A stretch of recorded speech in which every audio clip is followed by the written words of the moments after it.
जो क्रूस से लहू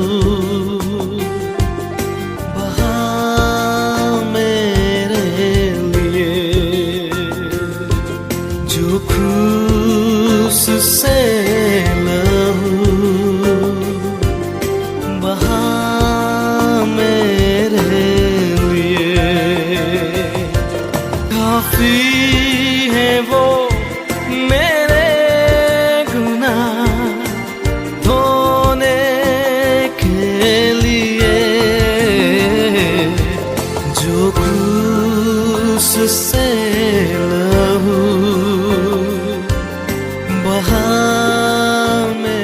परमेश्वर के नाम की महिमा हो। आप सभी का प्रभात मनन में हार्दिक स्वागत है। मेरे साथ में निकाले भजन संहिता 118। आइए मैं इसके 1 पद से 4 पद तक आपके लिए पढ़ देता हूँ। यहोवा का धन्यवाद करो क्योंकि वो भला है और उसकी करुणा सदा की है। इज़राइल कहे उसकी करुणा सदा की है। हारून का घराना कहे उसकी करुणा सदा की है। यहोवा के डरवैये कहे उसकी करुणा सदा की है। परमेश्वर इस पढ़े गए वचन पर अपनी आशीष को उंडेले। प्यारो, हालांकि इसके लेखक का नाम नहीं लिखा गया है, परंतु इसकी लेखन शैली के आधार पर ऐसा माना जाता है कि शायद ये भजन भी दाऊद के द्वारा ही लिखा गया हो। भजन 118 एक ऐसा भजन है जिसे सर्वाधिक बार नए नियम के पुस्तक में कोट किया गया है। चारों सुसमाचारों में उसका उल्लेख हम पढ़ते हैं। इस भजन संहिता को भजनों के उस क्रम में रखा गया है जिसे यहूदी लोग निरंतर गाया करते थे, खासकर उनके त्योहारों के दौरान, जैसा कि फसह का पर्व, मिलाप वाले तंबू का पर्व इत्यादि। इस भजन को आमतौर पर स्तुति और आराधना के भजनों के श्रेणी में भी गिना जाता है। इब्रानी भाषा में इसे हलेल अर्थात हालेलुया भजन भी कहा जाता है। भजन 113 से भजन 118 को यहूदियों ने इसी श्रेणी में रखा है। यदि इसकी बैकग्राउंड की बात करें तो ऐसा माना जाता है कि इस भजन को तब लिखा गया था जब एजरा और नेहमिया की अगुवाई में यरूशलेम नगर की शहरपनाह को दोबारा बनाया गया था। प्यारो, जैसे कि हमें पता है कि उस टूटे हुए शहरपनाह को बनाना कितना मुश्किल काम था, क्योंकि उस निर्माण कार्य को रोकने के लिए शत्रुओं ने भरसक प्रयास किया था, परंतु परमेश्वर ने शत्रुओं के मंसूबे पर पानी फेर दिया और अपने लोगों को उनके लक्ष्य तक पहुंचने में उनकी सहायता की, जिसकी चर्चा भजनकार इस भजन के पद 10 से 14 में करता है। शहरपनाह के निर्माण कार्य को पूरा करने में लगभग 52 दिन लगे थे और उसके संपन्न होने पर सब आश्चर्यचकित हो गए थे, जिसकी चर्चा भजनकार पद 15 से 16 में एवं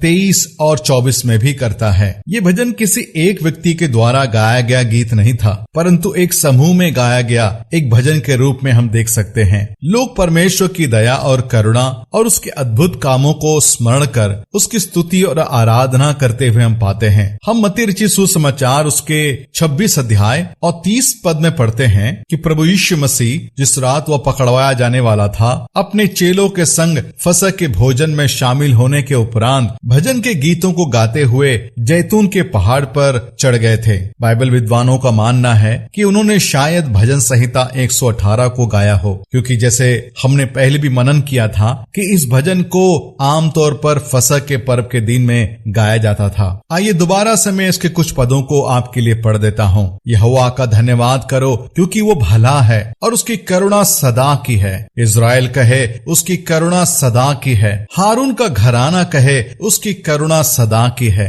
यहोवा के डरवैये कहे उसकी करुणा सदा की है। प्यारो, पद 1 से 4 में भजनकार आह्वान कर रहा है कि हम परमेश्वर का धन्यवाद करें क्योंकि उसकी करुणा सदा की है। अंग्रेजी में ऐसा लिखा गया है, O give thanks unto the Lord for he is good because his mercy endureth forever. इस वाक्यांश को बार बार दोहराया गया है कि उसकी करुणा सदा की है, अर्थात भजनकार ये बतलाना चाहता है कि मनुष्य का रवैया आपके प्रति बार बार बदलता है, परंतु परमेश्वर की करुणा सदा एक समान बनी रहती है और उसका मुख्य कारण है क्योंकि वो भला है। दूसरे शब्दों में केवल वही भला है प्यारो। वो पहले भी भला था, वो आज भी भला है और कल भी वो हमारे संग भला ही रहेगा, क्योंकि भलाई परमेश्वर का स्वभाव है। हमारे अविश्वास योग्यता के बावजूद भी वो हमारे संग भला ही रहता है। भजनकार इन्हीं शब्दों से इस भजन का आरंभ और समाप्त भी करता है। प्यारो, पवित्र आत्मा इस सच्चाई को बार बार इसलिए दोहराता है क्योंकि हम मनुष्य बार बार परमेश्वर की करुणा को ठुकराते हैं और हमारी जिंदगी में होने वाले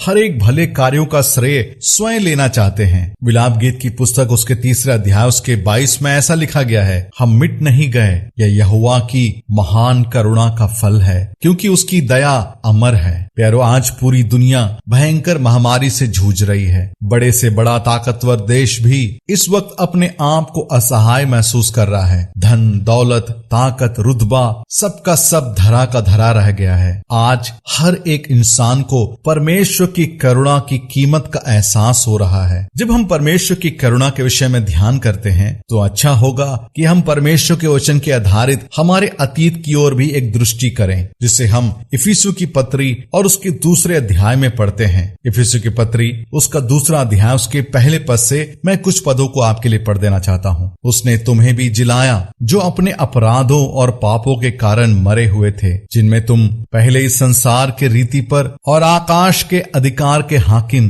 अर्थात उस आत्मा के अनुसार चलते थे जो अब भी आज्ञा ना मानने वालों में कार्य करता है। इनमें हम भी सब के सब पहले अपने शरीर की अभिलाषाओं में दिन बिताते थे और शरीर और मन की इच्छाएं पूरी करते थे और अन्य लोगों के समान स्वभाव ही से क्रोध के संतान थे। इन पदों में परमेश्वर का आत्मा हमें स्मरण दिलाता है कि हम सब पाप में बीमार नहीं परंतु पाप में मरे हुए इंसान थे, अर्थात पूरी दुनिया परमेश्वर की नजरों में एक कब्रिस्तान के समान था जिसमें सभी आत्मिक रीति से मरे हुए थे। पद 4 में कुछ ऐसा लिखा हुआ मेरे प्यारों, परंतु परमेश्वर ने जो दया का धनी है अपने उस बड़े प्रेम के कारण जिससे उसने हमसे प्रेम किया, जब हम अपराधों के कारण मरे हुए थे तो हमें मसीह के साथ जिलाया। अंग्रेजी में कुछ ऐसा लिखा गया है, but God who is rich in mercy because of his great love which he has loved us. प्यारो, आमतौर पर हम हमेशा परमेश्वर के प्रेम के खातिर हम उसका धन्यवाद करते हैं, परंतु पवित्र आत्मा इस वचन के आधार पर यह बताना चाहता है कि परमेश्वर हमें प्रेम करने से पहले हम पर तरस खाया। उसकी करुणा और उसकी दया के कारण ही उसने हमें प्रेम किया। परमेश्वर की करुणा का मतलब हम जिसके योग्य थे, अर्थात हम अनंत काल के दंड के अधिकारी थे, परंतु उसने अपनी बड़ी करुणा से हमें दंड नहीं दिया, हमें बचा लिया। प्यारो, इस सच्चाई को समझने के लिए मैं आपके सम्मुख में एक छोटा सा घटना पेश करता हूँ। एक बार की बात है, राजा नेपोलियन प्रथम ने एक जवान को उसके अपराध के कारण उस पर मृत्यु दंड का आदेश दिया। उस जवान की माँ राजा से दुहाई देने आई और उसने राजा से अपने बेटे के प्राण के लिए राजा की दया और करुणा की भीख मांगने लगी। राजा नेपोलियन प्रथम ने उस बुढ़ी माँ से बोला, तुम्हारे बेटे ने दूसरी बार यह अपराध किया है और वह मेरी करुणा के योग्य नहीं है। उस बुढ़ी माँ ने बड़ी विनम्रता से राजा से बोली, महाराज, यदि मेरा बेटा आपके करुणा के योग्य होता तो वो करुणा नहीं कहलाती। ये बात राजा के दिल को छू गई और उसने उस जवान के प्राणों को बख्श दिया।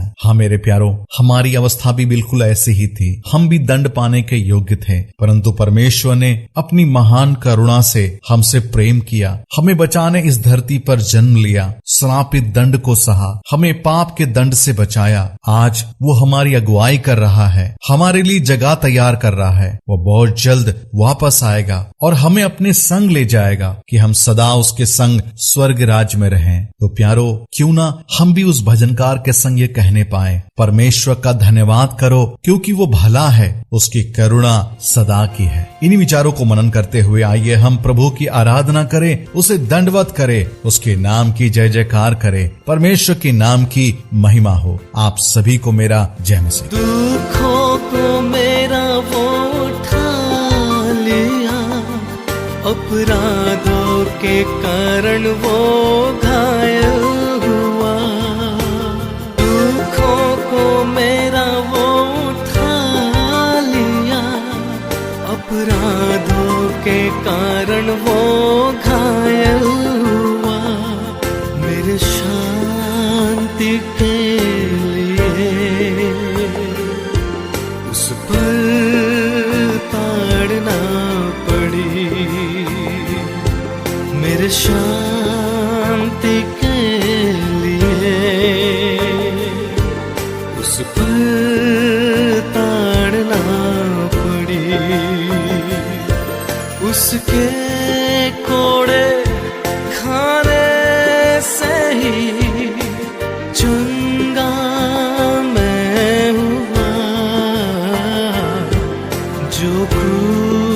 उससे